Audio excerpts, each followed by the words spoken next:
বুধবার রাতের সেই মুহূর্তটার দিকে ফিরে তাকানো যাক। স্টেডিয়ামের নিস্তব্ধতা, হাজারো দর্শকের দৃষ্টি এক বিন্দুতে স্থির। ম্যানচেস্টার সিটির আর্জেন্টাইন ফরওয়ার্ড হুলিয়ান আলভারেজ ট্রাইবেকারের জন্য প্রস্তুত। নিঃশ্বাস বন্ধ হয়ে তাকিয়ে আছে গোটা ফুটবল বিশ্ব। কিন্তু এক সেকেন্ডের একটি ভুল বদলে দিতে পারে সবকিছু, এবং সেটিই ঘটল।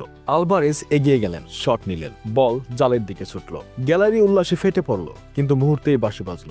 ভিআরের বার্তা এলো, গোল বাতিল। অভিযোগ উঠল শট নেওয়ার আগে আলভারেজের অন্য পাটিও সামান্য বলে স্পর্শ করেছিল। আইন অনুযায়ী এটি একটি ডাবল টাচ এবং তা অবৈধ। মাদ্রিদের খেলোয়াড়রা হতবাক, কোচ দিয়েগো সিমিওনো আরও রেগে আগুন। ম্যাচ শেষে সাংবাদিকদের সামনে ক্ষুব্ধ কণ্ঠ বললেন, আমি কখনো পেনাল্টির ক্ষেত্রে ভিআরের শরাপন্ন হতে দেখিনি, কখনো না। এরপর দর্শকদের উদ্দেশ্যে প্রশ্ন ছুড়ে দিলেন, আপনাদের মধ্যে কে দেখেছেন বলটা নড়ছে? সিমিওনে হাসলেন, কাঁধ ঝাঁকালেন, এর চেয়ে বেশি কিছু বলার নেই আমার। অন্যদিকে রিয়াল মাদ্রিদের গোলরক্ষক থিবো কর্তুয়া পুরো বিষয়টিকে উড়িয়ে দিয়ে বললেন, হারের পর নিজেদের অন্যায়ের শিকার ভাবাটা অনেকের অভ্যাস, কিন্তু রেফারিরা নিরপেক্ষ, তারা কখনো দলের পক্ষ নেন না।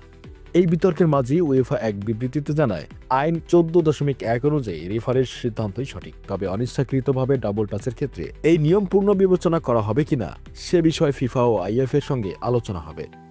তাহলে কি আলভারেজের ঘটনায় নতুন আইন পরিবর্তনের সূচনা? ফুটবল বিশ্ব এর উত্তরের অপেক্ষায়।